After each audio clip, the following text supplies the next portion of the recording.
राधे राधे दोस्तों।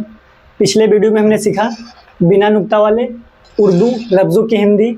आज हम सीखेंगे 15 नुक्ता वाले लफ्ज़ों की हिंदी। तो कुछ लफ्ज़ दिए हुए हैं, इनका उच्चारण है कद, कत्ल, कातिल, खाक, खंजर, खुदा, बुज़दिल। ये उर्दू के लफ्ज़ हैं, इनमें नुक्ता भी लगा हुआ है। अब इनके हिंदी जानेंगे। तो पहला है कद। कद का होता है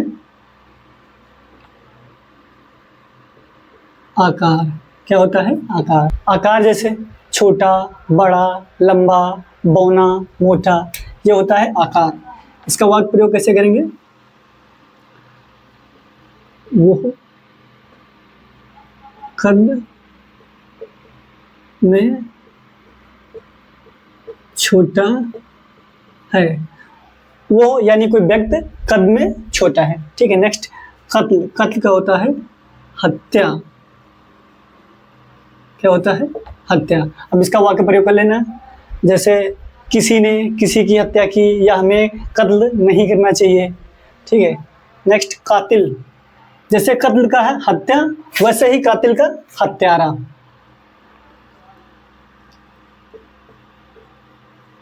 हत्यारा जिसने कत्ल किया हो। ठीक है। वो होता है जो उसने किया वो हत्या हुई, और जो करने वाला है वो हत्यारा। ठीक है। जैसे किसी व्यक्ति का या किसी संज्ञा का नाम दे दूं कि उसने उसका कत्ल किया और वो उसका कातिल हुआ। ठीक है। नेक्स्ट खाक। खाक में होता है राख, या फिर धूल भी कह सकते हैं। हमने मूवियों में बहुत सुना है खाक में मिला दूंगा। ठीक है। तो उसका होता है राख या धूल। नेक्स्ट खंजर। खंजर में होता है छुरी। क्या होता है? छुरी। जैसे खंजर से कातिल ने किसी का कत्ल किया। ठीक है। एक दूसरे को लिंक कर दो, तब वाक्य प्रयोग कर लो, कभी नहीं भूलोगे। तो खंजर में क्या होता है? छुरी। नेक्स्ट खुदा। खुदा में होता है भगवान। इंग्लिश में गॉड बोलते हैं। जैसे जैसे सबके धर्म होते हैं वैसे वैसे इनका नाम अलग होता है। कोई अल्लाह बोलता है, कोई राम बोलता है, कोई जीसस बोलता है, कोई गुरु बोलता है। ठीक है। अब एक चीज समझो, जैसे लिखा है खुदा और खुदा, तो ये खुदा का मतलब हम समझ गए कि भगवान होता है या गॉड होता है। ठीक है। अब ये जो खुदा है ये बना है खुदाई से। तो ये उर्दू की खुदाई नहीं, ये हिंदी की खुदाई होती है। जो क्रिया होती है खोदना, फावड़े से, कुदाल से खोदना, उसका सेकंड फॉर्म होता है। जैसे इंग्लिश में होता है ना फर्स्ट सेकंड फॉर्म, तो ये प्रेजेंट से पास्ट में चला गया। ये खुदाई का भूतकाल हो गया। जैसे खुदाई यानी वर्तमान में किया जा रहा है, खुदा यानी वो खुद चुका है। कोई गड्ढा भी हो सकता है, तालाब भी हो सकता है। ठीक है। तो ये समझने की ज़रूरत है। अगर खुदा को हम खुदा बोलेंगे तो गलत हो जाएगा, अगर खुदा को खुदा बोलेंगे तो गलत हो जाएगा। ये हमें याद रखना है। नेक्स्ट बुज़दिल मीन्स होता है कायर या फिर डरपोक।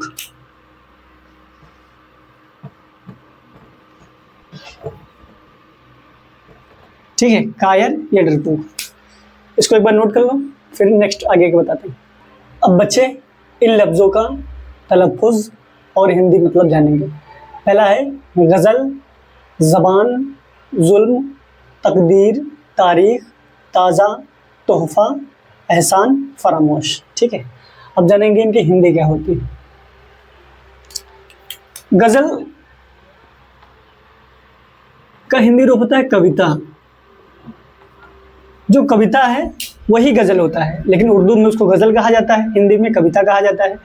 और एक चीज़ और, जब गज़ल लिखी जाती है तो उसमें ज़्यादातर उर्दू के लफ्ज़ों का प्रयोग होता है। जब कविता लिखी जाती है तो उसमें ज़्यादातर हिंदी के शब्दों का प्रयोग होता है। ये याद रखना, ये ज़रूरी है। ठीक है। कि हम कभी गज़ल लिख रहे हैं तो हिंदी का कम प्रयोग करें, या कविता लिख रहे हैं तो उर्दू का कम प्रयोग करें। नेक्स्ट ज़बान। ज़बान का होता है एक जीव और भाषा भी होता है। भाषा बोली, जैसे ये जो टंग है हमारी, ये भी ज़बान हुई। एक भाषा होती है, बोली होती है। जैसे जैसे हर प्रदेश की, हर समाज की अपनी अपनी भाषा होती है, अपनी अपनी बोली होती है, अपनी अपनी ज़बान होती है। ठीक है। नेक्स्ट, जुल्म में होता है अत्याचार, अत्याचार या अन्याय भी कह सकते हैं, ठीक है। ये हमने बहुत सुना, फिल्मों में ज़्यादातर हम सुनते हैं, ज़्यादातर हम फिल्मी दुनिया में ही उर्दू का प्रयोग पाते हैं, किताबों में बहुत कम प्रयोग मिलता है, ठीक है। तो जुल्म बहुत सुना है कि वो जुल्म बहुत करता है या उसके ऊपर जुल्म बहुत हुआ, यानी अत्याचार बहुत हुआ, अन्याय बहुत हुआ। नेक्स्ट, तकदीर, तकदीर में होता है भाग्य। जैसे हमने जब बिना नुक्ता वाले उर्दू के लफ्ज़ों की हिंदी बताई थी तो उसमें था नसीब, नसीब का भाग्य होता है, वैसे तकदीर का भी भाग्य होता है, यानी लक होता है। ये एक दूसरे के पर्यायवाची होते हैं।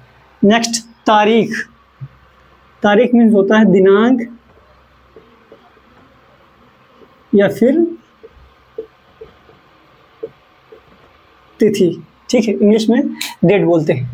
सनी देओल का दामनी फिल्म का डायलॉग है, तारीख पे तारीख, तारीख पे तारीख, तारीख पे तारीख मिली डेट, ठीक है। तो वो होती है तारीख, इसमें भी नुक्ता होता है, इसका हिंदी रूप होता है दिनांक या तिथि। नेक्स्ट, ताज़ा में होता है नया, नया जो या फिर जो वर्तमान में हो, ठीक है। जैसे कोई चीज़ बनी नई, खाने वाली खाद्य पदार्थ है तो ये ताज़ी है, अच्छी है, स्वादिष्ट है, पौष्टिक है, ठीक है। अब जैसे कोई खबर मिली तो मैं ताज़ी ताज़ी खबर, यानी कि अभी की वर्तमान की खबर है, रिसेंटली वो खबर निकली हुई है, ठीक है। नेक्स्ट, तोहफा, तोहफा का उपहार, ठीक है, उपहार। जैसे हमें कोई कुछ भी देता है प्यार से, इंग्लिश में गिफ्ट बोलते हैं। ऐसा होता है कभी कभी कि कुछ चीज़ें हम उर्दू में अच्छे से समझते हैं, कुछ को इंग्लिश में, कुछ को हिंदी में, लेकिन हमें जब तीनों पता होगा तब बहुत बेहतर है, ठीक है। तो तोहफा क्या होता है? उपहार जो हमें कोई देता है प्रेम से, भेंट, ये भेंट भी बोलते हैं इसको, ये एक दूसरे के पर्यायवाची हैं। ये हुआ तोहफा। नेक्स्ट, एहसान फरामोश, एहसान फरामोश का होता है कृतज्ञ, कृतज्ञ, ठीक है। अब कृतज्ञ क्या होता है? जो व्यक्ति उपकार को ना माने,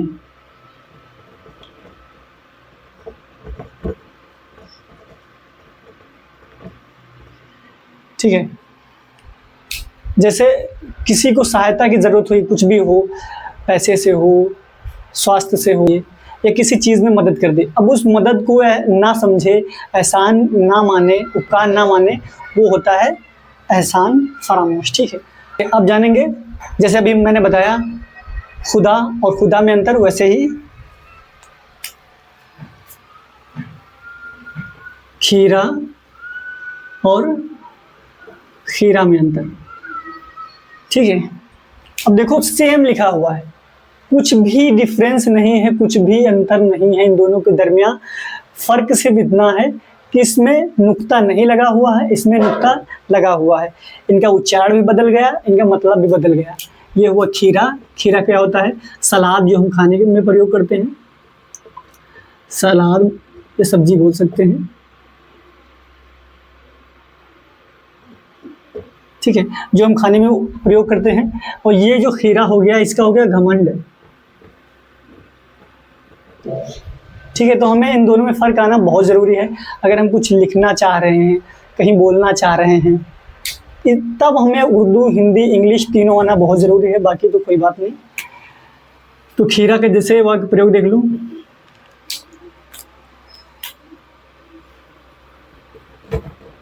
खीरा खाने में अच्छा और स्वादिष्ट होता है। और खीरा का